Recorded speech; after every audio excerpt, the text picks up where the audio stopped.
윤석열 전 대통령 내란 우두머리 혐의에 대한 1심 판단은 유죄, 무기징역이 선고됐습니다. 비상계엄의 성격과 전말, 그 과정에서 윤 전 대통령의 역할, 의도에 대해 법원의 종합적인 첫 판단이 나왔습니다. 최종 판단은 아니지만 1막은 어느 정도 마무리가 된 겁니다. 오늘 특집으로 준비했습니다. 첫 소식 송정현 기자입니다. 주문을 선고하도록 하겠습니다. 피고인 윤석열을 무기징역에 처합니다.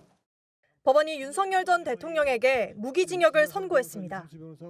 2024년 12월 3일 비상계엄을 선포한 지 443일 만입니다. 내란 우두머리죄의 법정형 가운데 사형 다음으로 무거운 무기징역을 선고한 겁니다. 재판부는 윤 전 대통령이 내란의 총책임자임을 분명히 했습니다.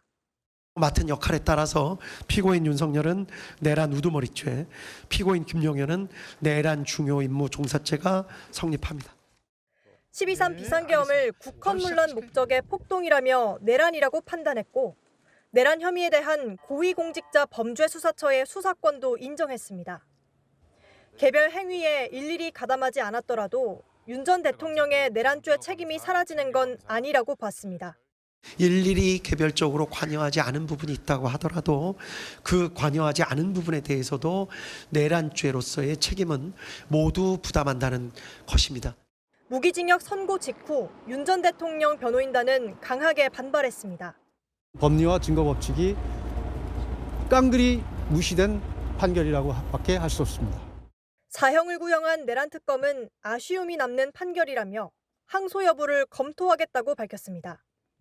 채널A 뉴스 송정현입니다. 오늘 재판의 핵심은 바로 이 대목이었습니다. 대통령이 발동한 비상계엄이 내란이 될 수 있는가? 국헌문란 그리고 폭동, 이 두 가지가 인정되어야 내란이 성립하는데요. 비상계엄은 대통령의 고유 권한인데 어떻게 이 국헌문란과 폭동이 되는가라는 이 윤 전 대통령의 주장이 깨진 이유, 김호영 기자가 전해드립니다. 12.3 비상계엄은 국민에게 경고를 울린 거라고 주장하며 내란 혐의를 부인해온 윤석열 전 대통령. 망국적인 국회 독재에 이제는 주권자인 국민을 상대로 비상벨 울릴 수밖에 없다고 생각합니다. 하지만 재판부는 대통령도 내란을 저지를 수 있다고 봤습니다. 형법 제91조 제2호가 적용되는 이른바 국헌문란 목적 내란죄는 대통령도 저지를 수가 있습니다. 군을 투입해 국회를 점거하려는 걸 대표적 사례로 들었습니다. 이 사건 사실관계의 가장 핵심은 군을 국회로 보낸 것입니다. 비상계엄을 선포하더라도 헌법기관인 국회의 권한은 침해할 수 없는데 국회 기능을 상당 기간 저지할 목적으로 군을 보냈기 때문에 국헌문란 목적 내란죄가 된다는 겁니다. 헌법이 정한 권한 행사라는 명목을 내세워서 실제로는 이를 통해 할 수 없는 실력 행사를 하려는 것에 다름 아니기 때문에 국헌문란 목적 내란죄가 성립할 수 있다는 것. 내란죄 성립 요건인 폭동에도 해당한다고 봤습니다. 계엄군이 투입된 국회와 선관위가 위치한 수도권의 평온을 해치기에 충분했다는 겁니다. 무장을 해서 국회로 출동하는 자체, 헬기 등을 타거나 담을 넘어서 국회로 진입하는 자체, 또 그 안에 있는 관리자 등과 몸싸움을 하는 자체. 또 윤 전 대통령이 국회에서 군을 철수시킬 계획도 전혀 정하지 않았던 걸로 보인다며 경고성 계엄이라는 윤 전 대통령 주장을 받아주지 않았습니다. 채널A 뉴스 김호영입니다. 재판 과정에서 중요한 이 이슈, 바로 이 수첩에 적힌 정치인들에 대한 체포 지시가 실제로 있었냐 여부였는데요. 재판부는 국회의장, 여야 대표 등 14명에 대한 체포를 하려고 했다고 인정했습니다. 송진섭 기자입니다. 재판부는 체포 대상 정치인 등 14명의 명단이 실제로 존재했다고 봤습니다. 피고인 김용현이 여인영에게 14명의 구체적 체포 대상자 명단을 불러준 것은 사실로 인정됩니다. 이 명단에 우원식 국회의장, 이재명 당시 민주당 대표와 한동훈 당시 국민의힘 대표도 포함돼 있다고 판단했습니다. 국회의장 우원식, 야당 대표 이재명, 한동훈 등을 우선하여 체포, 구금해서 수방사 비원 벙커로 이송한다는 임무를 부여받은 것으로 파악하고 있었던 것으로 보기에 충분하다는 것이 이 법원의 판단입니다. 비상계엄 직후 홍장원 전 국가정보원 1차장이 그 존재를 밝힌 정치인 체포 시도가 실제로 있었다고 본 겁니다. 10시 53분 정도에 대통령께서 전화 주셨습니다. 이번에 다 잡아들여서 싹 다 정리해라 라고 말씀하셨습니다. 윤 전 대통령은 지난달 최후 진술 때도 정치인 체포 지시만큼은 선동이라고 강하게 부인했습니다.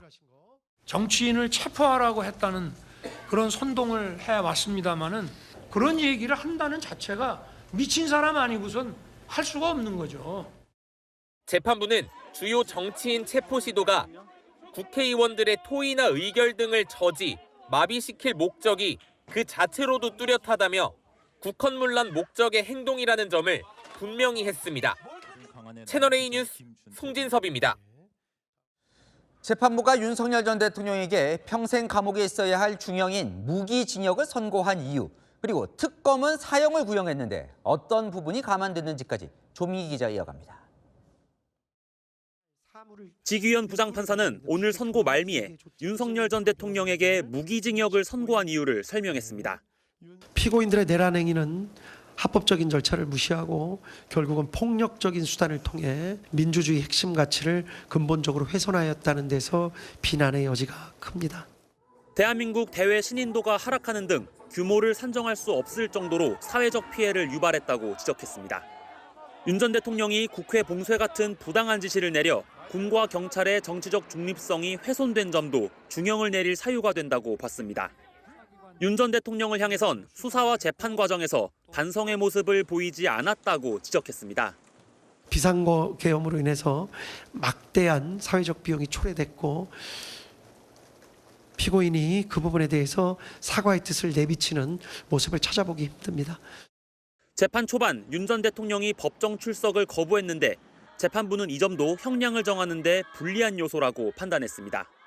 특검은 앞서 사형을 구형했지만 재판부는 비상계엄 과정에서 물리력 행사를 자제시킨 점이 일부 인정되고 윤 전 대통령이 65세의 고령인 점을 고려했다고 설명했습니다. 채널A 뉴스 조민기입니다.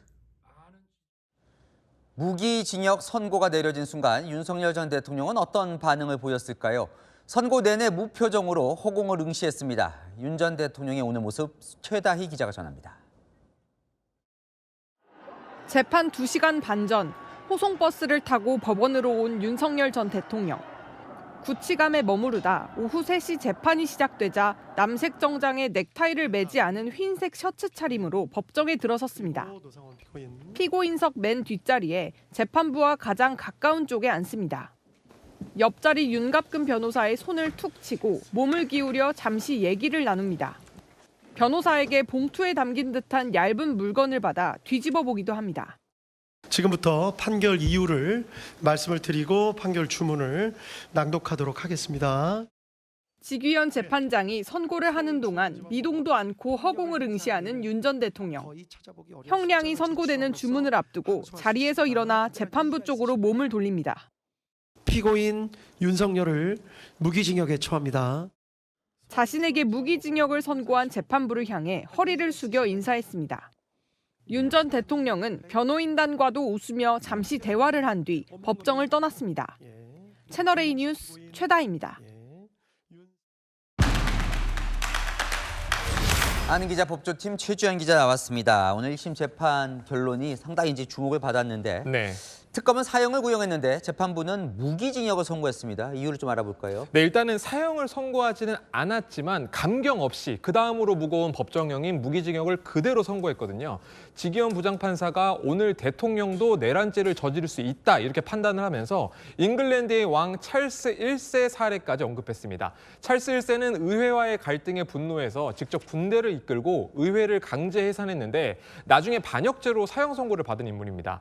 절대 군주라고 하더라도 주권을 위임받은 의회를 공격하면 반역죄가 성립된다는 사례를 거론한 것인데 이런 얘기를 꺼낸 건 비상계엄은 대통령의 고유 권한이라는 그래서 내란죄가 되지 않는다는 윤 전 대통령 측 주장을 반박하는 논리를 설명하기 위해서였습니다. 그런데 이 법정 최고형 이 사형 선고를 안 한 이유도 설명을 했죠. 오늘 재판부가 윤 전 대통령에 대해서 정상을 참작할 사유를 몇 가지 언급을 했거든요. 내란죄의 법정형, 사형, 무기징역, 무기금고 이렇게 3가지입니다. 조은석 특별검사가 사형을 구형했습니다만 지기현 재판부 선택은 무기징역이었죠. 앞서 특검도 내부적으로는 무기징역 구형 의견이 훨씬 더 많았다고 합니다. 우리나라가 이미 사형 폐지 국가라서 집행을 기대하기 어려운 상황이기도 하고요. 재판부는 오늘 12.3 내란으로 인한 인명피해가 없었다는 점도 정상 참작 사유로 밝혔습니다. 물리력 행사를 자제시켰다는 거거든요. 실제로 계엄군이 투입됐지만 실탄을 소지하지 않았다는 것도 포함이 됐습니다. 내란죄는 법정형이 높아서 엄벌해야 하지만 사형을 선고할 정도는 아니다. 이렇게 본 겁니다. 자, 이 비상계엄 이제 443일 지났습니다. 자, 오늘 판단이 중요한 이유가 결국은 비상계엄 선포가 내란이냐 여부. 오늘 1차 결과 나온 거예요. 맞습니다. 사실 오늘 지기현 부장판사의 발언 중에서 가장 많이 언급됐던 부분이 이 부분이거든요. 가장 중요한 것, 국회에 군을 보냈다는 것이다. 재판부는 계엄군과 경찰들을 동원해서 국회를 포함한 헌법기관의 기능을 마비 사태로 만들려 한 점에 주목을 했습니다. 윤 전 대통령을 향해서 직접, 주도적, 다수의 사람들을 관여시켰다 같은 표현을 쓰면서 인명피해는 없었다고 하더라도 서울과 수도권 등에 평온을 해야 할 폭동을 일으켰다라고 판단한 셈입니다. 내란죄 성립 요건이 국헌문란 목적과 폭동 여부인데 12.3 비상계엄을 이 둘 다 포함됐다 이렇게 본 겁니다. 자, 뭐 아직 이제 1심이니까요. 최종심이 아니에요. 그래도 이제 만약에 이대로 확정이 된다면 윤 전 대통령은 종신 수감을 해야 되는 거네요. 맞습니다. 윤 전 대통령 나이가 65세인 만큼 무기징역이 최종적으로 확정이 되면 사실상 감옥에서 평생을 보내야 하는 상황인데요. 하지만 윤 전 대통령 측도 특검도 항소 분위기인 만큼 향후 상급심에서 형량이 줄어들 가능성도 있습니다. 일단 윤 전 대통령은 체포방해 혐의로 이미 징역 5년을 선고받았고요. 1심이 아직 안 나온 남은 6개 재판 결과도 지켜봐야 하는 상황입니다. 네, 최주영 기자는 조금 이따 다시 조금 더 살펴볼 대목이 있으니까요. 예, 좀 이따 만나죠.